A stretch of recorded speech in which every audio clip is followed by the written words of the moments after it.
Welcome to Haunted Canada.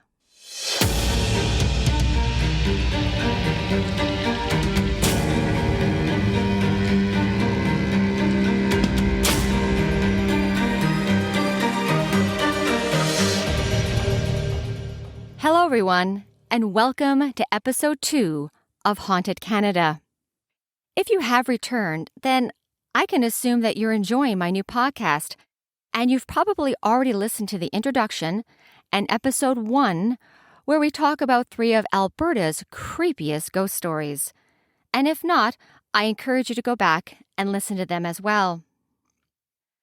I only launched this podcast about a week ago, and I have been so pleasantly surprised by the amount of positive responses, emails, Instagram messages, and the amount of followers that I've gotten so far. I truly appreciate it. And with each episode, we're going to continue to talk about more of ghost stories from across Canada, while also delving into true crimes and my personal favorite, cold cases as well.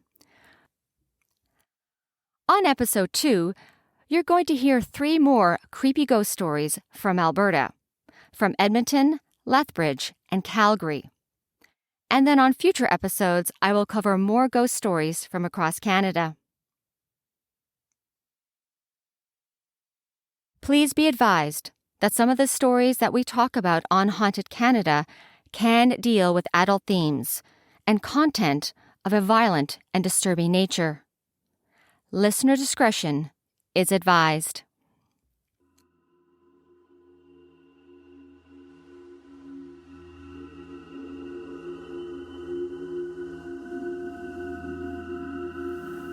I wanted to tell you about Walter, a friendly ghost that is still roaming around the Walterdale Playhouse in Old Strathcona, Edmonton, Alberta. I actually start my walking tour, the Edmonton Ghost Tours, directly next to this beautiful, historic, and haunted red brick building. This is another ghost story that I was the first person to unearth, research, and write about many years ago.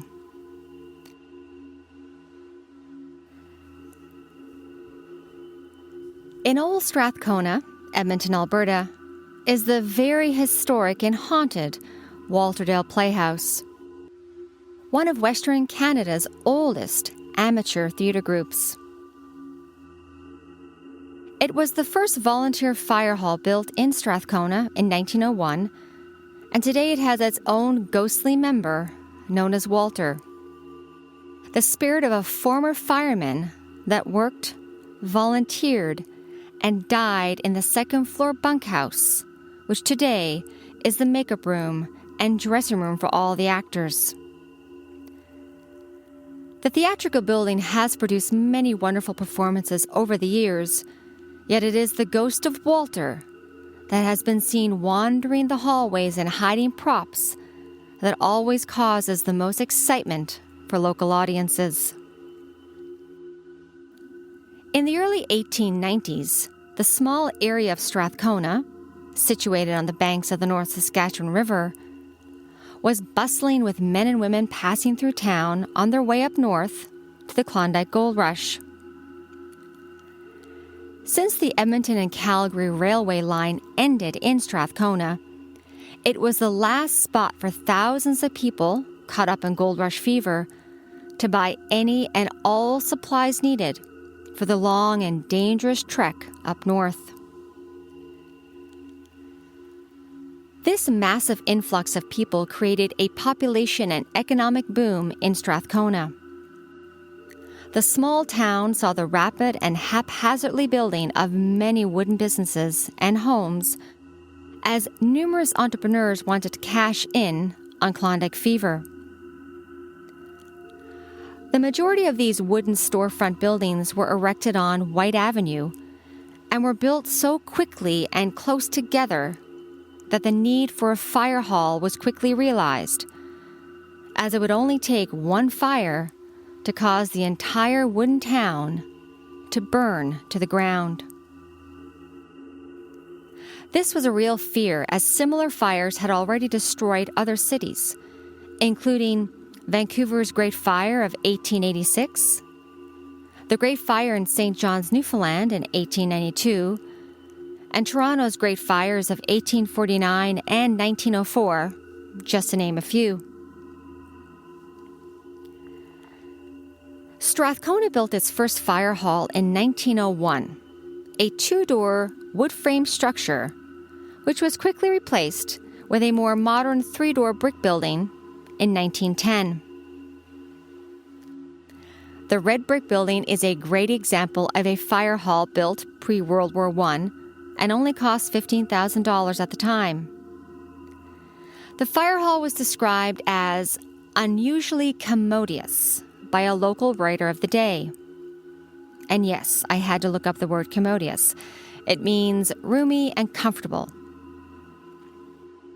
On the main floor were stables that housed 9 horses and 3 wagons. The second floor had a fire chief's room, 5 additional bedrooms for the volunteers, a band room, and a general room. Like most fire halls built in the early 1900s, the Walterdale had to rely on horses to pull the fire wagons to their destinations. And it seems that the horses that worked and lived on the main floor of the fire hall, well, they were very efficient at their job.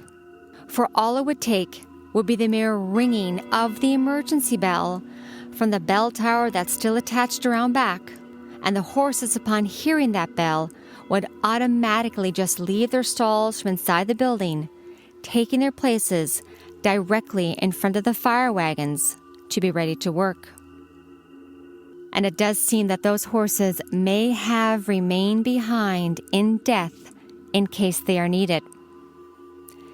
It has been told me by many actors and staff that when they're inside the building, that they can often hear the sounds of a ringing bell.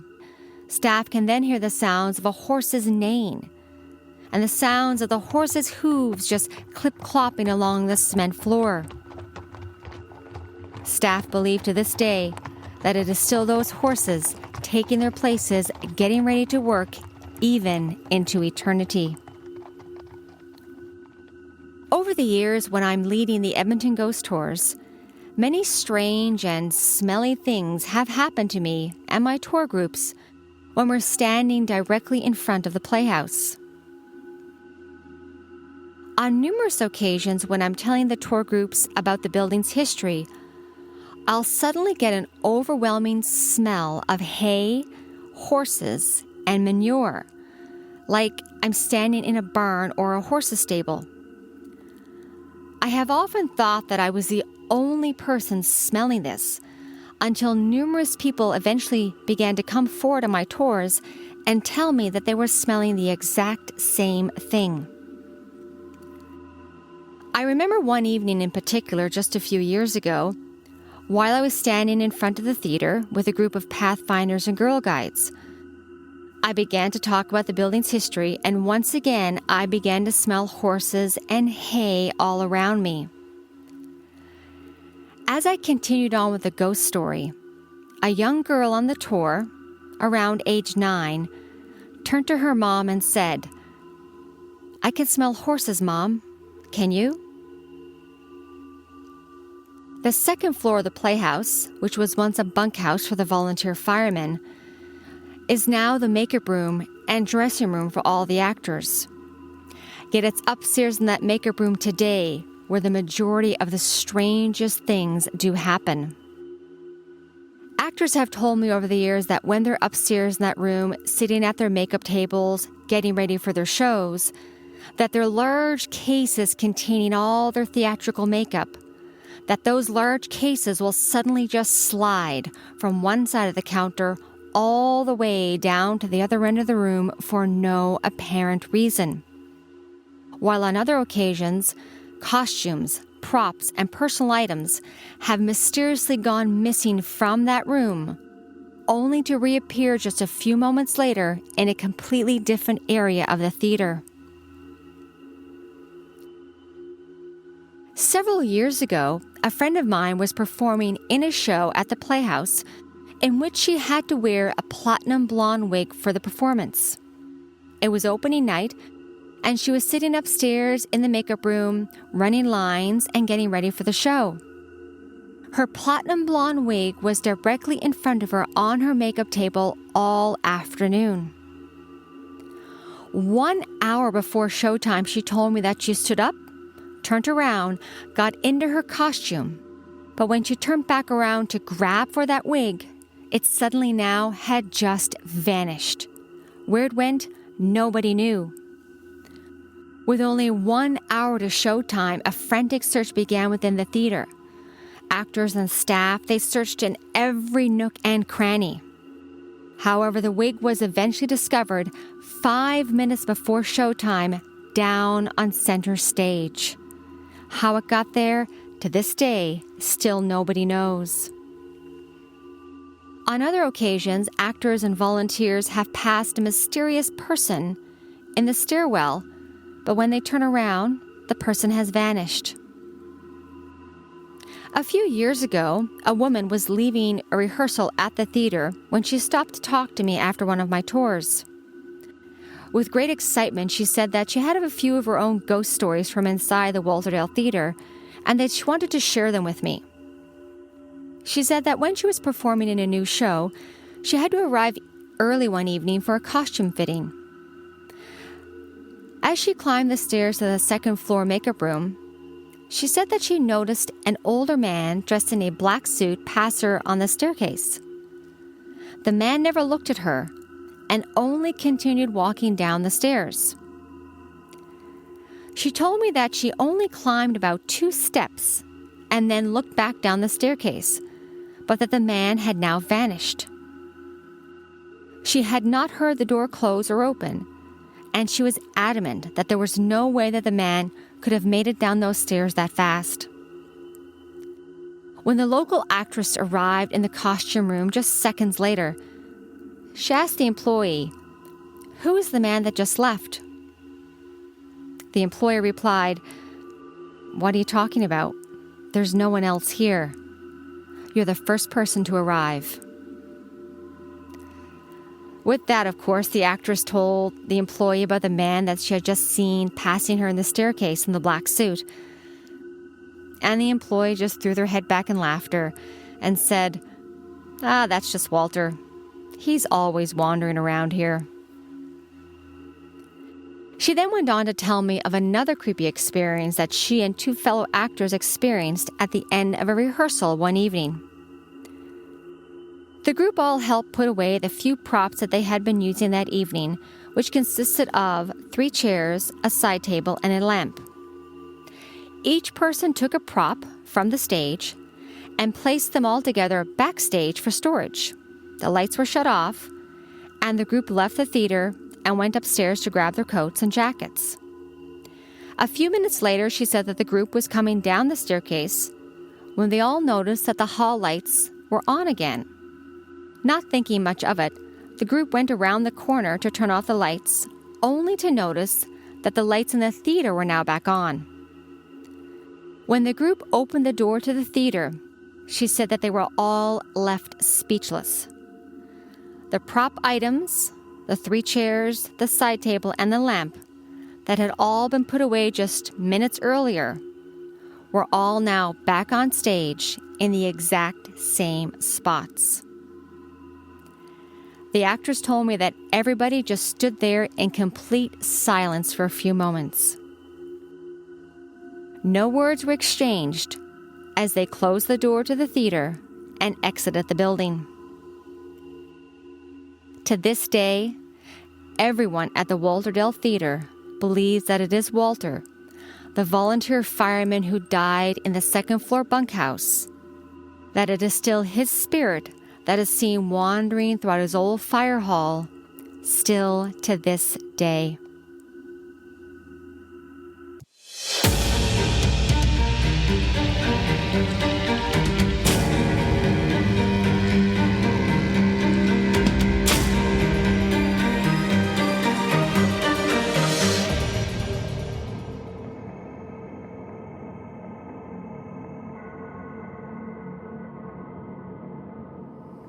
In the beautiful town of Lethbridge, Alberta, lies the Galt Museum that originally was the hospital built in 1910.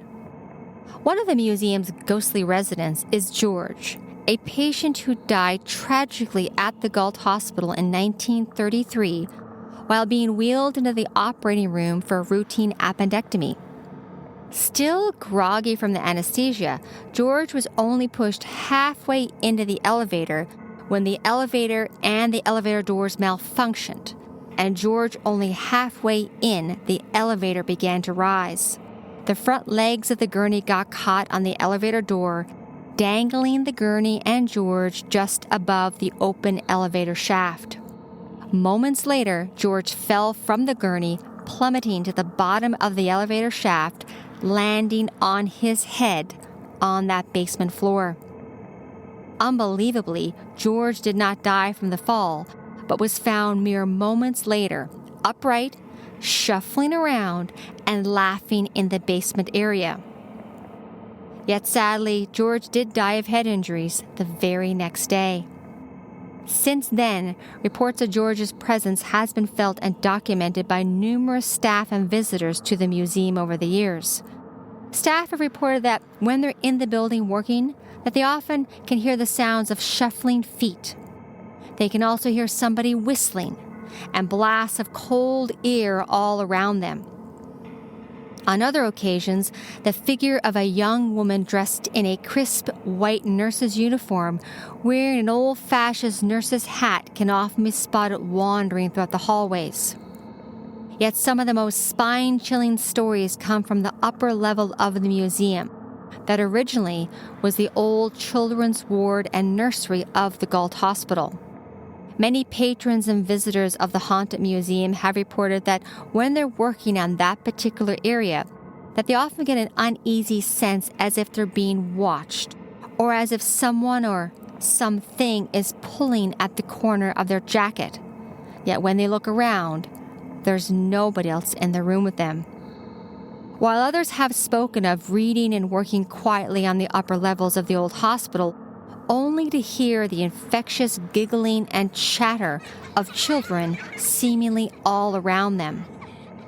One man in particular was studying late one evening on the upper level of the museum, the old children's ward, but had an uneasy feeling the entire time, sensing as if he was being watched.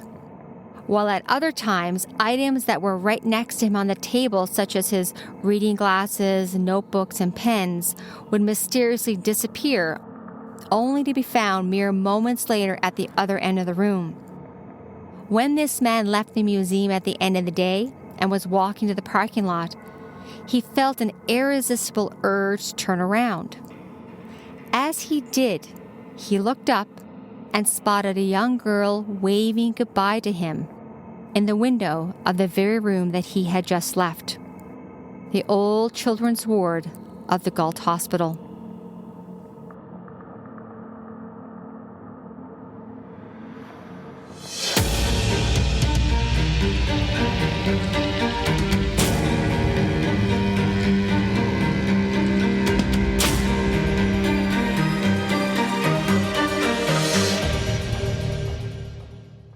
This next story does talk about the death of a young child and contains content of a violent and disturbing nature. Listener discretion is advised.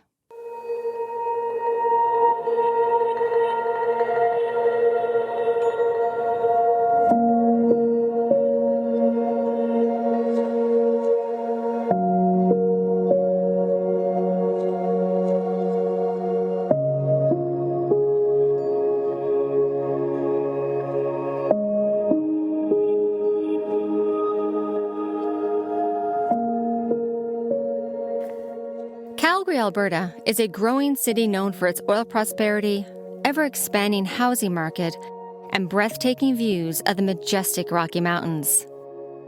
Yet in 1946, the city was the site of the horrific murder of 6-year-old Donnie Goss on St. George's Island, directly beneath the Zoo Bridge. And to this day, It is still believed that Donnie's spirit is seen and heard in the very area where he so tragically died so many years ago.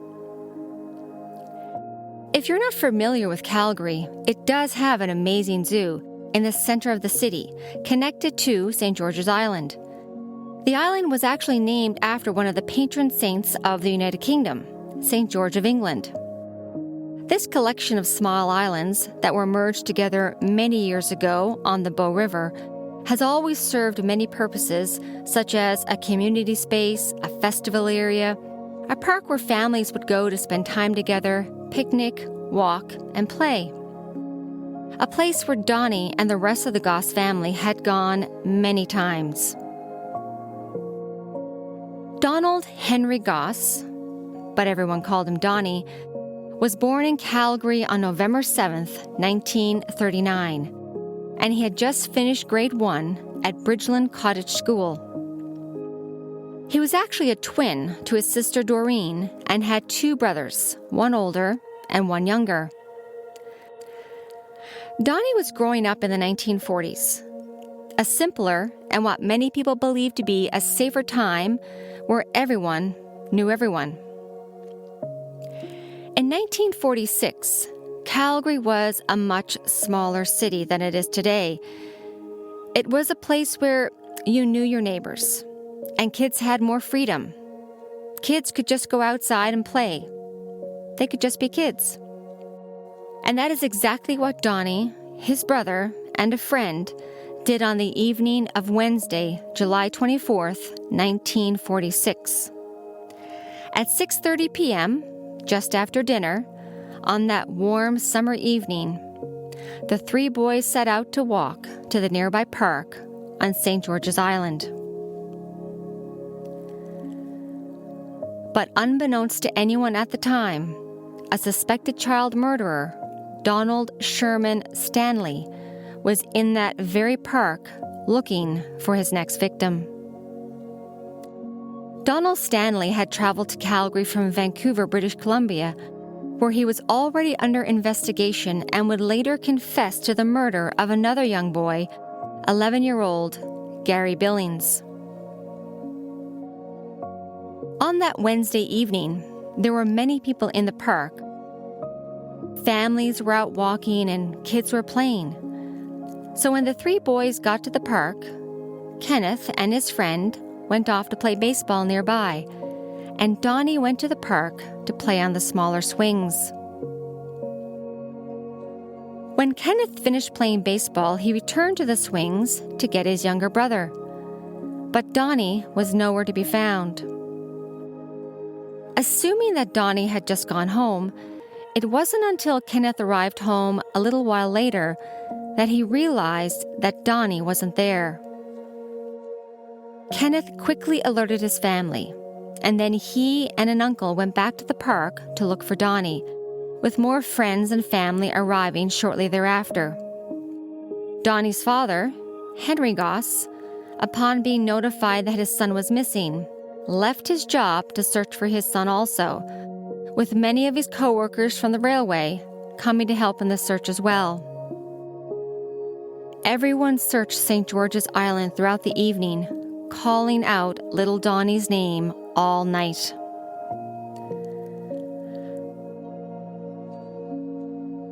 By sunrise the next morning, Donnie still had not been found, so the police and the park employees began another search of the area, and then in the afternoon the RCMP brought in a search dog, but that produced no results. The St. John's ambulance organized another search when, almost 24 hours after he was last seen, the lifeless and brutalized body of little Donnie Goss was found hidden underneath some deep bushes, directly beneath the Zoo Bridge. Just 24 hours earlier, Stanley had set his sights on innocent little Donnie Goss, luring him away from the park and dragging the young boy into the deep bushes where he stabbed, assaulted, and murdered the 6-year-old. Stanley then tried to cover up the crime by hiding the young child's body under some branches and bushes. It was such a horrific crime that it shocked the entire city, province, and country. The Calgary Herald stated, "The brutal and sadistic slaying created a state of near panic in Calgary and Vancouver homes as police sought the killer." When Donnie's body was discovered, the tragic news traveled quickly in Calgary, with many friends, neighbors, and heartbroken Calgarians showing up at the Goss home to offer support. The police were able to gather a description of the killer. Donnie's brother Kenneth described the man that he had seen as being an older man, 5 feet, 6 inches tall, skinny, and he looked mean. Kenneth also said that the man was wearing a brown jacket with a patch high upon the shoulder, black pants, and a white stripe, and that the clothes looked like they were old and dirty.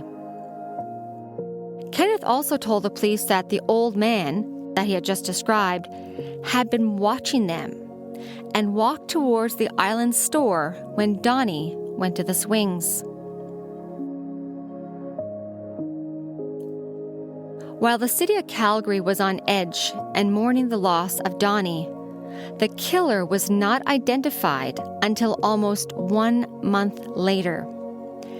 Stanley was arrested in Calgary for breaking into and stealing items from the Diamond Cafe.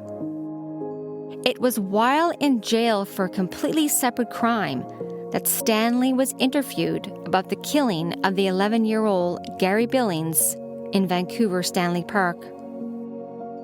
He confessed to that crime and also confessed to the brutal killing of 6-year-old Donnie Goss.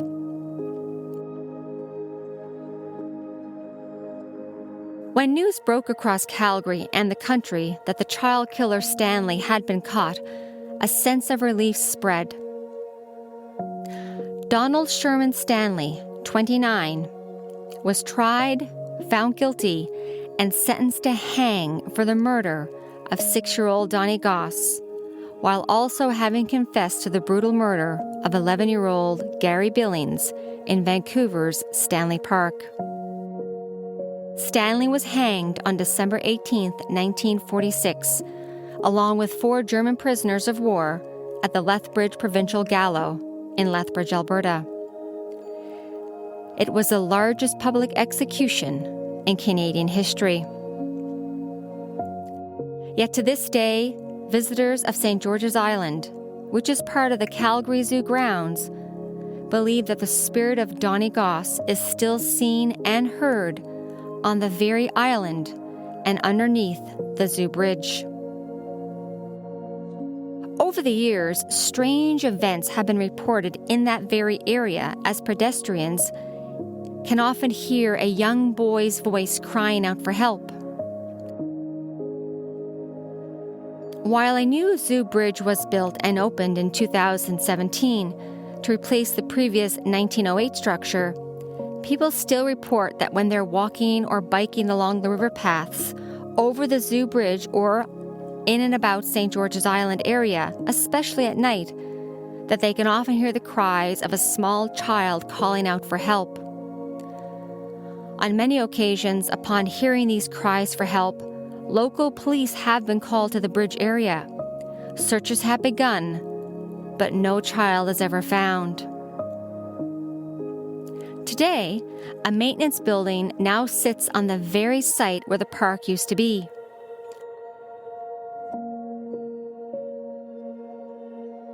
Over the years, security staff at the Calgary Zoo have had many strange and creepy experiences in and around that building. Working in that building late at night, employees would often report hearing a small knock at the door of the building. Yet when staff open that door, there's nobody ever there. The door opens onto a parking lot, so when staff would open that door to check, no one was ever seen in the area or in the parking lot. Staff, knowing that a young boy had been murdered in the area, believed that the visitor to the door was that of little Donnie Goss. One security guard believed that the spirit of the little boy just wanted to play. So the security guard would often toss a child's ball outside for Donnie to play with. The ball would be tossed into the parking lot and would land at the edge of the parking lot by the grass and the trees.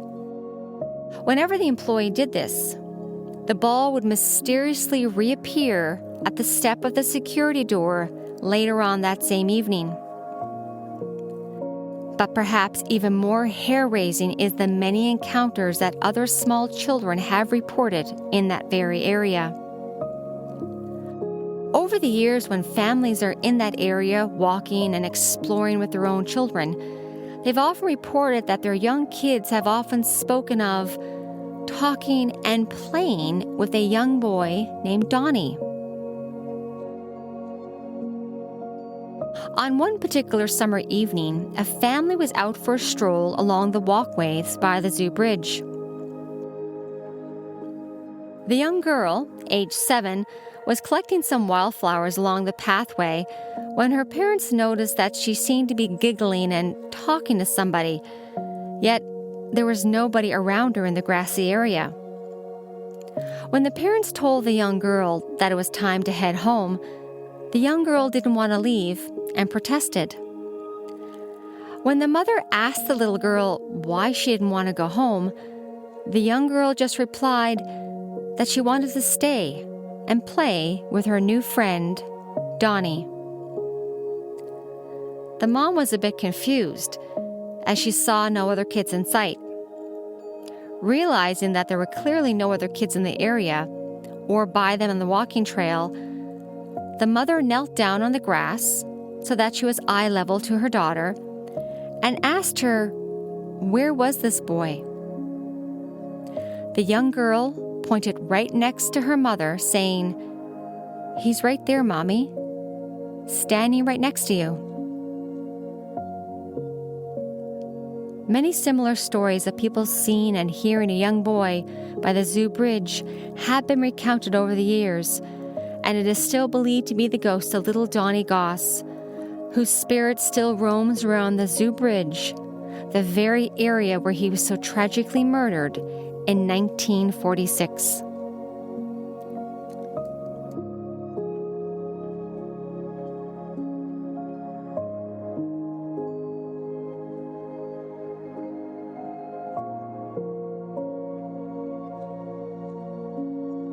Thank you to everyone for listening to Haunted Canada.